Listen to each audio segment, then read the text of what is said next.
नमस्कार to all garden lovers. छत पर बागवानी में आप सभी का स्वागत है। मैं हूं अदिति शर्मा। जैसा कि आप सभी जानते हैं कि छत पर बागवानी में हमारी एक स्पेशल सीरीज चल रही है। हमारे लिटिल गार्डनर्स हमें गार्डनिंग के गुर सिखा रहे हैं। हमारे पिछले एपिसोड में भी हमारी एक लिटिल गार्डनर से हमने आपकी मुलाकात करवाई थी। इस बार एक नए गार्डनर से हम आपकी मुलाकात करवाएंगे। बता दें, वो अपनी छत पर अलग अलग तरह की वेजिटेबल्स लगाते हैं। जी हाँ, आम वेजिटेबल्स नहीं, विदेशी सब्जियां लगाते हैं। कौन कौन सी लगाते हैं और हमारे लिटिल गार्डनर से हम ये भी सीखते हैं कि छत पर अगर हम बागवानी करते हैं तो उसके क्या फायदे हो सकते हैं। तो फिर आइए आज के एपिसोड की शुरुआत करते हैं। हमारे लिटिल गार्डनर का रुख करते हैं, उनसे छत पर बागवानी के गुर भी सीखते हैं।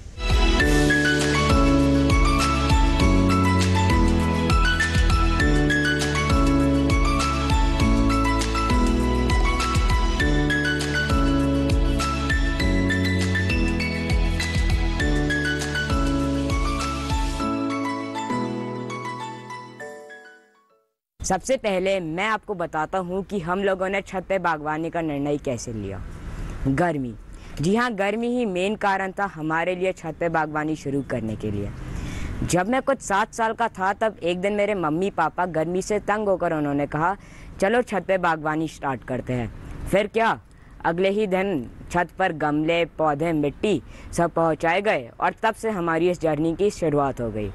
लेकिन जब इस जर्नी की शुरुआत हुई थी तब हम लोगों को बिल्कुल भी नहीं लगा था कि ये हमारी ज़िंदगी का एक बहुत इम्पॉर्टेंट पार्ट बन जाएगा। लेकिन धीरे धीरे ये हमारी ज़िंदगी का अब एक इतना इम्पॉर्टेंट पार्ट बन गया है कि अब हम लोग एक भी दिन छत पर नहीं आते हैं तो हमें अपना दिन अधूरा अधूरा सा लगने लगता है। आज मैं आपको 3 चीज़ों के बारे में बताऊँगा। छत पर बागवानी के फ़ायदे, पौधों के बारे में और गमलों के बारे में। सबसे पहले मैं स्टार्ट करता हूँ छत पर बागवानी के फ़ायदों के बारे में। जब से हम लोगों ने छत पे बागवानी की शुरुआत की है तब से हमारे घर का जो टेम्परेचर है वो 4 से 5 डिग्री सेल्सियस तक कम हो गया है, जिसके कारण हम लोग एसी कम यूज़ करते हैं। और आप लोग तो जानते ही होंगे कि एसी एनवायरनमेंट के लिए भी अच्छा नहीं होता है। दूसरा जो कारण था, जो मेरे पेरेंट्स जिसके लिए बहुत उत्सुक थे, वो ये कारण था कि हम लोग जो कुछ भी यहाँ पर उगा रहे हैं सब ऑर्गेनिक वे से उगा रहे हैं। जैसे हम लोग खाद के लिए किचन वेस्ट यूज़ कर लेते हैं, कीटनाशक के लिए नीम के पत्ते यूज़ कर लेते हैं आदि। अब मैं आपको मिलवाता हूँ एक सुपर प्लांट से। इसका नाम है सहजन। कुछ जगह पर इसको मोरिंगा भी कहते हैं और कुछ जगह पर इसको ड्रमस्टिक भी कहते हैं। मैं इसको कहता हूँ ड्रमस्टिक। ये जो ड्रमस्टिक है, मैं इसको सुपर प्लांट इसीलिए बोल रहा हूँ क्योंकि इसमें बहुत सारे विटामिन और बहुत सारे मिनरल्स पाए जाते हैं जो कि आपकी बॉडी के लिए भी बहुत अच्छे होते हैं। ये आपके ब्लड को भी प्यूरिफाई करता है, साथ ही साथ ये आपके कोलेस्ट्रॉल लेवल को भी मेंटेन रखता है। इस प्लांट की एक और ख़ास बात है कि आप इसके पत्तों का सूप बना सकते हैं, आप इसके फल को सांभर में भी यूज़ कर सकते हैं और आप इसके फूलों का पकौड़ा बना सकते हैं। हम लोगों ने तो लॉकडाउन में इसके फूलों का बहुत पकौड़ा बना के खाया है। चलिए अब मैं आपको अपने ड्रमस्टिक के सीड्स दिखाता हूँ। ये ड्रमस्टिक के सीड्स है और एक तरह से ये ऑल वेदर प्लांट होते हैं। ये जो ड्रमस्टिक के सीड्स होते हैं बहुत जल्दी ग्रो कर जाते हैं। आपने इसको एक बार लगा दिया तो विदिन 7 to 8 डेज इसकी फर्स्ट सैपलिंग आपको दिखना शुरू हो जाएगी।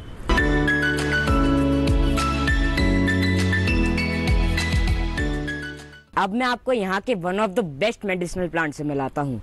मैं आपको मिलाता हूँ गिलोय से। हम लोग गिलोय का बहुत सेवन करते थे लॉकडाउन में क्योंकि गिलोय एक ऐसा प्लांट है जो आपकी इम्यूनिटी को बहुत बढ़ाता है। और कभी कभार जब मुझे चोट लग जाती थी कहीं पर भी तो मेरे पेरेंट्स गिलोय के पत्तों का पेस्ट बना के उस चोट पे लगा देते थे, जिसके कारण वो चोट भी ठीक हो जाती थी और कुछ हद तक हील भी हो जाती थी। अब मैं आपको दिखाता हूँ गिलोय के बीज। ये गिलोय के बीज है। आप इसको कटिंग के भी थ्रू लगा सकते हो और आपको बीज के भी थ्रू लगा सकते हो। जो इसका लास्ट फाइनल स्टेज होता है बीज लगाने के लिए, ये जब रेड कलर का हो जाएगा इसका मतलब आप इसको लगा सकते हो। आपको कुछ नहीं करना, बस आप गिलोय का बीज ले लीजिए, आप उसको बीज से काट दीजिए और उसके अंदर एक और छोटा सा बीज होगा, आप उसको लगा सकते हो और आप इसको कहीं पर भी लगा सकते हो। इसका जो मेन सीज़न होता है वो स्टार्ट होता है समर से लेके बारिश वाले सीज़न तक। ये बहुत ज़्यादा ग्रो करता है और टूवर्ड्स विंटर सीज़न इसके जो पत्ते होते हैं वो जड़ जाते हैं। हम लोग एक तो गिलोय के पत्ते को हम लोग कंज्यूम कर सकते हैं धोकर, और दूसरा हम लोग इसके स्टेम को एक हॉट बॉइलिंग वाटर में डाल के इसका काढ़ा भी पी सकते हैं। अब मैं आपको मिलवाता हूँ बैंगन से। ये पर्टिकुलर टाइप का जो बैंगन है ये है भट्टा बैंगन। अगर आप इसके फ्लावर्स को देखोगे तो ये पर्पल कलर के होते हैं और ये बहुत इजी टू ग्रो होते हैं। हम लोगों ने इस बैंगन को ग्रो बैग में लगाया था और हम लोग इसके जो सीड्स थे मार्केट से लेके आए थे। अगर आप एक बार इसके सीड्स को लगा दोगे तो ये 6 से 8 दिन तक इसका एक प्रॉपर सीडलिंग आ जाएगा और ये 5 से 6 महीने बहुत अच्छे से चलेगा। अब मैं आपको मिलाता हूँ अपने फेवरेट प्लांट से जिसका नाम है लेटस। ये जो लेटस का टाइप है हम लोग इसको कहते हैं ओक लीफ लेटस। जो लेटस था पहली बार 6000 साल पहले कल्टीवेट हुआ था एंशिएंट इजिप्ट में और तब से अभी तक चल रहा है। ये जो लेटस है इसको मेनली ये विंटर सीजन में ग्रो करता है, लेकिन अगर आप इसको प्रॉपर एनवायरनमेंट दोगे और प्रॉपर आप इसमें शेड और वो सब लगाओगे तो फिर ये आपका समर सीजन में भी अच्छे से ग्रो करेगा। और आपको एक चीज़ ध्यान रखना है कि ये जो इसका सॉइल है आपको इसको मॉइस्ट रखना है, ओवर वाटर नहीं करना है। हम लोग इस लेटस को बर्गर में भी यूज़ करते हैं और हम लोग इस लेटस को सैंडविचेस में भी यूज़ करते हैं। मैं तो इसको ज़्यादातर सैंडविच में ही यूज़ करता हूँ। चलिए अब मैं आपको सरसों के साग के 3 स्टेजेस दिखाता हूँ। जो पहला स्टेज होता है वो ये नॉर्मल पत्तियाँ होती है। जो दूसरा स्टेज होता है उसमें पत्तियों के साथ ये येलो कलर के फूल भी आ जाते हैं। और लकीली हमारे पास 3rd स्टेज भी था जो कि ये स्टेज है, 3rd स्टेज। आप इसके बीज यूज़ कर सकते हो, या तो आप इसके जो बीज है आप इसको सरसों को लगाने में यूज़ कर सकते हो, या तो आप इसको किसी भी सब्ज़ी में डाल सकते हो। आपको इसके बीज भी दिखा देता हूँ, ये इसके बीज हैं।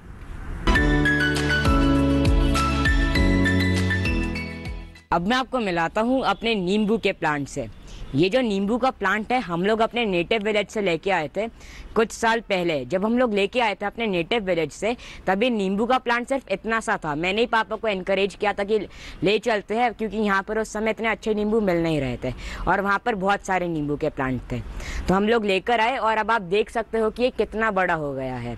जो हमारी जो डेली नींबू की कंजम्पशन है वो तो इससे मिटी जाती है, और जो हम लोग मतलब नॉर्मली जो हम लोग नींबू कंजम्पशन होती है हमारी वो भी ख़त्म हो जाती है, क्योंकि इसमें इतने सारे नींबू हैं। ये नींबू का हमारा फ्रूट है।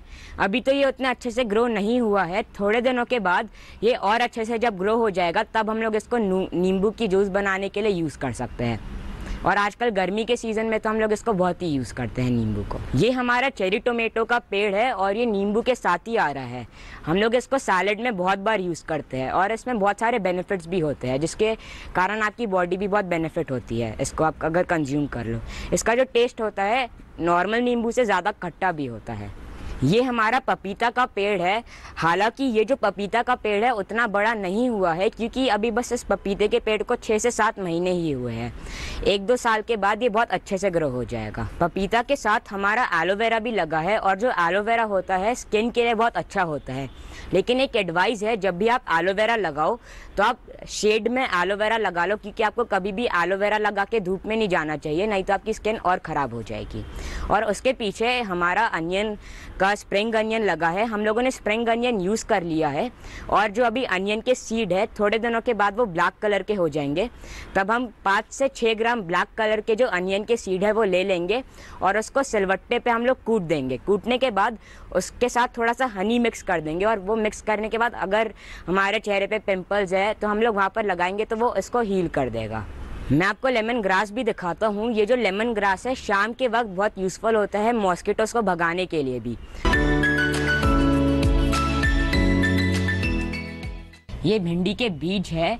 ये जो भिंडी है मैंने कुछ 1 महीने पहले उगाया था, और अब आप देख सकते हो कि इसमें कितने सुंदर भिंडी उगने लगे हैं। अभी तो छोटे हैं, कुछ दिनों के बाद ये और बड़े हो जाएंगे, तब हम लोग इसको बहुत अच्छे से कंज्यूम करेंगे। अब मैं आपको दिखाता हूँ लेटस। ये आइसबर्ग लेटस है, और जो आप ये रेड कलर का लेटस देख रहे हो इसको हम लोग बोलते हैं रेड लीफ लेटस भी हम लोग इसको कहते हैं। इन दोनों टाइप के लेटस में विटामिन ए पाया जाता है, विटामिन B6 पाया जाता है और विटामिन सी भी पाया जाता है, और ये आपकी ओवरऑल स्किन के लिए भी बहुत अच्छा होता है और बहुत बेनिफिशियल भी होता है। मैंने ये लौकी का प्लांट 1.5 महीने पहले लगाया था। हालांकि अभी इसमें फ्रूट्स नहीं आए हैं, लेकिन कुछ दिनों के बाद इसमें फ्रूट्स आना शुरू हो जाएंगे। लौकी के बहुत सारे बेनिफिट होते हैं, जैसे लौकी आपके कोलेस्ट्रॉल लेवल को भी मेंटेन रखता है। दूसरा, जो लौकी होता है उसमें बहुत कम फैट होता है, बस 0.1 ग्राम फैट होता है एक एवरेज साइज के लौकी में। अब मैं आपको दिखाता हूँ वियतनामीज कोरिएंडर। ये Vietnamese coriander mostly Malaysian, Thai और वियतनामीज डिशेस में यूज़ किया जाता है। ये वियतनामीज कोरिएंडर सब ट्रॉपिकल और ट्रॉपिकल एरियाज में बहुत वाइल्डली ग्रो होता है। एक वियतनामीज कोरिएंडर का एक ये बेनिफिट है कि अगर आप इसको कंज्यूम करोगे तो जो आपके कैंसर सेल्स होते हैं उसको ग्रो करने से रोकता है। अब मैं आपको दिखाता हूँ थाई जिंजर। ये जो थाई जिंजर है, ये जो प्लांट हम लोग कहीं घूमने गए थे तो हम लोग वहाँ से ये प्लांट लेके आए थे, और ये इतने फास्ट ये जो होता है अलग अलग जगह पे ग्रो हो जाता है। हम लोग ओरिजिनली सिर्फ एक ही प्लांट लेके आए थे, हम लोगों ने यहाँ पर लगाया था और धीरे धीरे ये यहाँ पर भी उग गया है। ये अपने आप स्प्रेड होते रहता है ये थाई जिंजर। मैंने आपको थाई जिंजर के बारे में तो बता ही दिया, अब मैं आपको थाई जिंजर निकाल के भी दिखा देता हूँ। हम लोग इसको गलंगल भी बोलते हैं कुछ कुछ जगह पर। ये थाई जिंजर है। अभी तो ये बहुत छोटा सा है, लेकिन कुछ समय के बाद ये तो अभी एक तरह से सीडलिंग ही है, लेकिन और भी थाई जिंजर जब उगेंगे तब हम लोग उनको रेड थाई करी में भी यूज़ कर सकते हैं, और हम इस थाई जिंजर को एक सीडलिंग पर्पस के लिए भी यूज़ कर सकते हैं। अब मैं आपको मिलाता हूँ शिमला मिर्च से। हम लोग की इसको कैप्सिकम भी कहते हैं और हम लोग इसको बेल पेपर भी कहते हैं। ये जो शिमला मिर्च है इसमें बहुत सारे बेनिफिट्स होते हैं, जैसे कि इसमें विटामिन ए, बी और विटामिन के भी पाया जाता है। ये आपके बोन्स के लिए भी बहुत अच्छा होता है और आपकी इम्यूनिटी के लिए भी बहुत अच्छा होता है। अब मैं आपको मिलाता हूँ one of the favourite herbs से जो मेरा है। ये हर्ब है जापानीज मिंट। ये कोल्ड और फ्लू के लिए भी बहुत इफेक्टिव माना जाता है, और ये जो जापानीज मिंट है इसकी शरबत बहुत टेस्टी होती है। अब मैं आपको दिखाता हूँ लेमन बाम से मिलाता हूँ।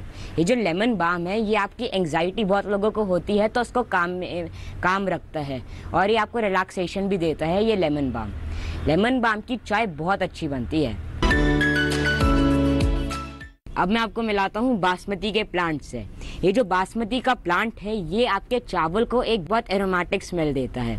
आपको कुछ नहीं करना, आप चावल को जब चावल आप बना रहे हो तो आप चावल में बस इसके 4-5 पत्ते काट के दे दो, और चावल के उसके बाद जो खुशबू आएगी बासमती की वो बहुत अच्छी होगी। अब मैं आपको मिलाता हूँ यहाँ के one of the best medicinal plant से। मैं आपको मिलाता हूँ इंसुलिन के प्लांट से। ये जो इंसुलिन का प्लांट है डायबिटिक पेशेंट के लिए एक बहुत बड़ा बून है।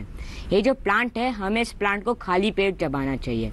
हम लोग इस प्लांट को सैलेड में भी यूज़ करते हैं क्योंकि इसका जो टेस्ट होता है खट्टा मीठा सा होता है। अगर आप इसके पत्तों को अच्छे से देखोगे तो ये बहुत वेलवेटी टाइप के पत्ते हैं, तो बहुत लोग इसको ऑर्नामेंटल पर्पस के लिए भी यूज़ करते हैं। जो मैक्सिकन कोरिएंडर है हम लोग उसको सैलेड्स में यूज़ करते हैं, और जो मैक्सिकन कोरिएंडर का एक बहुत बड़ा बेनिफिट है वो ये है कि अगर किसी को कॉन्स्टिपेशन की समस्या है या फिर किसी को स्टमक एक है तो वो इस प्लांट को यूज़ कर सकता है उसको क्योर करने के लिए।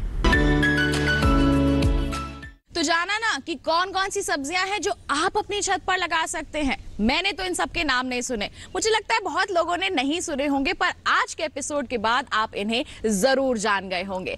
अब बारी आती है कि हम ये समझें कि इनका इस्तेमाल किस तरह से किया जा सकता है। बताएंगे आपको, लेकिन एक छोटे से ब्रेक के बाद। कहीं मत जाइए, देखते रहिए हमारा कार्यक्रम छत पर बागवानी और बने रहिए दूरदर्शन के साथ पर। लहलहाती फसल, भरे पूरे खेत खलिहान, हर किसान का बस यही अरमान।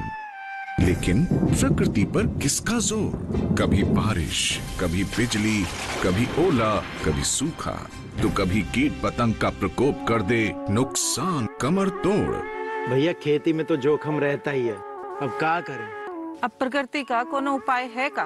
प्रकृति का तो नहीं, मगर नुकसान का उपाय है। अच्छा, हाँ, AIC से फसल बीमा। फसल बीमा मतलब मामूली सा प्रीमियम दो और बड़ी चिंता से मुक्ति पाओ। अरे वाह। EIC से अपनी जरूरत अनुसार कोई फसल बीमा चुने, जैसे प्रधानमंत्री फसल बीमा योजना। बुआई से लेके कटाई तक प्राकृतिक आपदा से सुरक्षित रहे किसान। भरपाई हो पूरी अगर फसल का हो नुकसान, जब AIC का है साथ तो ना डर ना फिक्र की बात। Agriculture insurance company of India limited. AIC।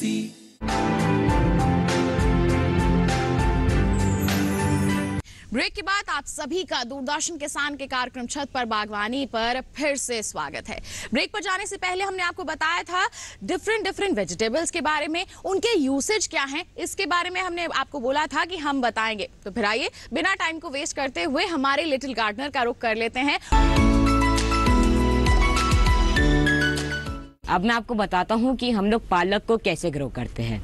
सबसे पहले हम लोग गार्डन सॉइल ले लेंगे, फिर हम लोग वर्मी कंपोस्ट लेंगे और फिर हम लोग कोकोपीट भी ले लेंगे फॉर मॉइस्चर। और फिर हम लोग एक ये वाला भी टूल ले लेंगे सॉइल को ठीक करने के लिए, ताकि हम लोग सॉइल को लूज़ कर सकें।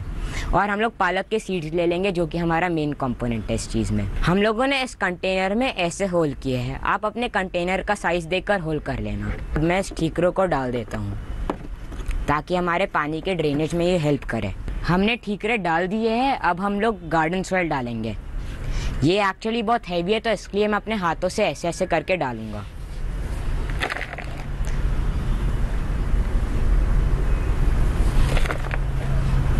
हम लोगों को इसको बहुत अच्छे से कवर कर देना है पहले।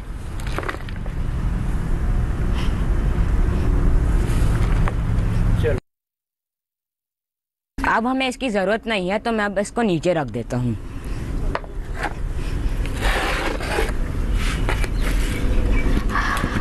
अब मैं वर्मी कंपोस्ट से इसको थोड़ा बहुत भर देता हूँ। मैं अब थोड़ा सा और वर्मी कंपोस्ट डाल देता हूँ ताकि सॉइल हमारी और अच्छी हो जाए। जब जितना मुझे डालना था वर्मी कंपोस्ट वो हो गया है, अब मैं इसको नीचे रख देता हूँ। अब मैं थोड़ा सा कोकोपीट डाल देता हूँ, जो सॉइल के मॉइस्चर के लिए बहुत हेल्प करता है।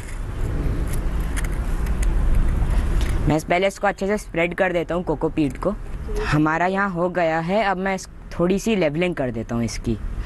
अब मैं फाइनल स्टेज पे आ गया हूँ। अब मैं पालक के बीज डाल देता हूँ इस पे। आप बस इसको ऐसे स्प्रिंकल कर दो। हाँ, अब आप देख सकते हो कि ये सॉइल भी अब बहुत अच्छी हो गई है हमारे पालक के लिए। अब मैंने इसमें अपने बीज डाल दिए। ये हमारी गार्डन सॉइल है। अब मैं बस थोड़ा सा इसको अब कवर कर देता हूँ।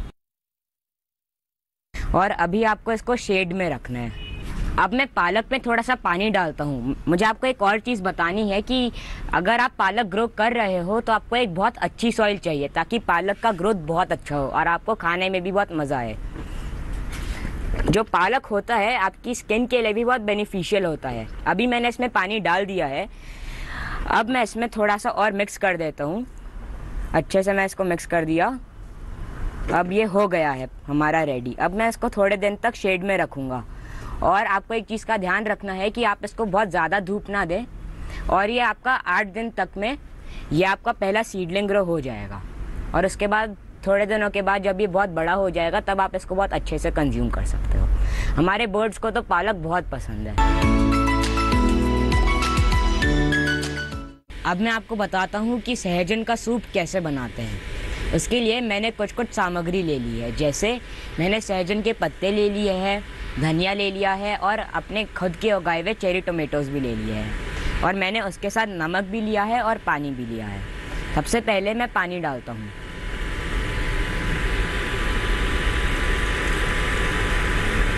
अब मैं इसको ऑन कर देता हूँ।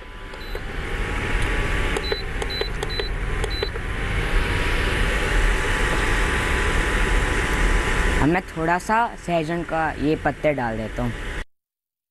अब मैं इसको थोड़ी देर बॉईल करने के लिए छोड़ दूँगा और साथ में मैं अपने स्वाद अनुसार थोड़ा सा नमक भी डाल दूँगा। मैंने एक पिंच नमक का मैं डाल देता हूँ। मुझे ज़्यादा नमकीन सूप नहीं पसंद, इसलिए मैं बहुत थोड़ा सा ही नमक डाल रहा हूँ। अब मैं इसको थोड़ी देर बॉईल होने के लिए छोड़ देता हूँ। सहजन के सूप के बहुत सारे बेनिफिट्स होते हैं, जैसे कि आपके कोलेस्ट्रॉल को भी मेंटेन रखता है, और मैं आपको एक फन फैक्ट बताता हूँ। पहले के ज़माने में जहाँ कुछ कंट्री में माल न्यूट्रिशन की समस्या होती थी, वहाँ पर सहजन को यूज़ किया जाता था, क्योंकि सहजन में बहुत सारे विटामिन और बहुत सारे मिनरल पाए जाते हैं जो कि एक इंसानी बॉडी के लिए बहुत बेनिफिट होते हैं। इसीलिए बहुत पहले ये किया जाता था। शायद से अब हमारा सहजन का सूप रेडी हो चुका है। मैं थोड़ा सा टेम्परेचर बढ़ा देता हूँ। ये जो अब हमारा सूप है बॉईल हो चुका है। अब मैं इसको डाल देता हूँ। मैं थोड़ा सा चेरी टोमेटो भी डाल देता हूँ स्वाद के लिए।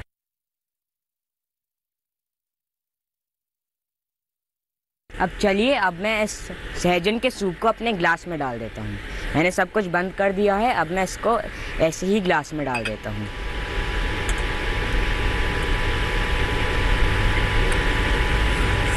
अब हमारा सहजन का सूप बन गया है।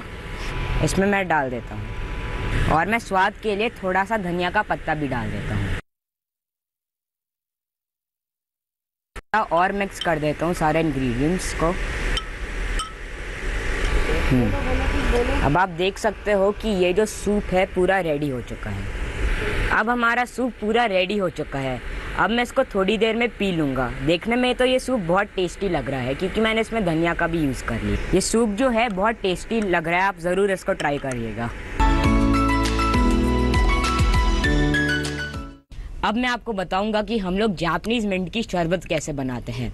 सबसे पहले हम लोग कुछ इंग्रेडिएंट्स ले लेते हैं, जैसे कि मैंने मुख्य इंग्रेडिएंट्स में मेरे जापानीज़ मिंट है, शुगर की सिरप है जो हमने पानी में मिक्स कर लिया, और हमारे पास हनी है। आप या तो शुगर का सिरप यूज़ कर लीजिए या तो आप हनी यूज़ कर लीजिए, जो भी आपका मन हो। सबसे पहले मैं कुछ जापानीज़ मिंट को लूँगा और ये जो मेरे पास सिलवट्टा पड़ा हुआ है मैं उसमें कूटने की प्रक्रिया शुरू करूँगा। थोड़ा सा और जापानीज़ मिंट ले लेता हूँ। इतना काफ़ी है जापानीज़ मिंट। आप देखिए कितना बढ़िया मैं कूट रहा हूँ। अभी थोड़ा सा जापानीज़ मिंट मुझे लग रहा है कम हो गया, तो अभी मैं थोड़ा सा और जापानीज़ मिंट ले लेता हूँ। मतलब हम लोगों को जापानीज़ मिंट इतना पसंद है कि अगर हमारे घर में कोई भी आता है तो हम लोग कोल्ड ड्रिंक के जगह उनको जापानीज़ मिंट की शरबत ही पिलाते हैं। अब मैं इसको साइड से भी थोड़ा बहुत कूट देता हूँ। अच्छे से कूट लेता हूँ कि कोई भी पत्ता ना बचे। मैंने इसको बहुत अच्छे से कूट दिया। अब मैं इसको चारों तरफ से यहाँ से उठा लूँगा और लास्ट में अच्छे से डाल देता हूँ। अब मैं इसमें से अच्छे से ये सब निकाल के जो भी इसका जो बचा हुआ है इसका पानी वो मैं ग्लास में डाल देता हूँ। हाँ, अब मैं इसको बहुत अच्छे से मिक्स कर देता हूँ। पहले थोड़ा सा हनी मैं डाल देता हूँ। अब मैं एक और स्पून हनी का डाल देता हूँ। हाँ, अगर आप लोग चाहो तो आप इसमें लेमन भी थोड़ा मिला सकते हो, लेकिन मुझे लेमन मिलाने का मन नहीं था तो मैं इसमें नहीं मिला रहा हूँ। और आप इसको बहुत अच्छे से मिक्स करो। हमारे जो रिलेटिव्स हैं उनको तो ये बहुत पसंद आता है, ये लेमन का शरबत, ये जापानीज़ मिंट का शरबत। अब मैं इसको पी लेता हूँ। इसकी शरबत बहुत अच्छी बनी है। ज़्यादा इसमें थोड़ी बहुत मेहनत लग गई, लेकिन इसका जो आउटकम था बहुत अच्छा निकला। आप अपने हिसाब से इसमें शुगर डाल सकते हो या फिर आप हनी डाल सकते हो स्वाद अनुसार। अब मैं आपको प्लांटर्स के बारे में बताता हूँ। जैसे हमें कपड़े की ज़रूरत होती है वैसे ही प्लांट्स को प्लांटर्स की भी ज़रूरत होती है। सबसे पहले मैं आपको बताता हूँ पीवीसी प्लांटर के बारे में। ये हमारा पीवीसी प्लांटर है। इसकी जो डेप्थ है वो 2 से 3 फीट होगी। यहाँ पर आप कुछ ज़्यादा डेप्थ वाली आप फ्रूट्स या आप कोई सब्जियाँ उगा सकते हैं। फिर हम लोगों ने लिया फाइबर वाले प्लांटर्स। ये फाइबर वाले प्लांटर्स हैं। ये भी सब हम लोगों ने कस्टम मेड ही बनवाए थे ये फाइबर वाले प्लांटर्स, क्योंकि ये देखने में भी सुंदर थे और ये बहुत लाइट वेट भी थी इसीलिए भी। और फिर हम लोगों ने लिए थर्मोकोल वाले। एक तो ये थर्मोकोल बहुत कॉस्ट इफेक्टिव थे और दूसरा इसका जो डेप्थ था वो भी बहुत अच्छा था। लेकिन बस इसमें एक ही ख़राब बात थी, वो ये थी कि अगर आप इसको खिसकाओगे तो ये जो थर्मोकोल वाला है ये टूट जाएगा। तो उसके लिए हम लोगों ने फिर स्टैंड परचेज़ किया ताकि उसके ऊपर थर्मोकोल रख देंगे और फिर हम लोग आराम से खिसका सकते हैं।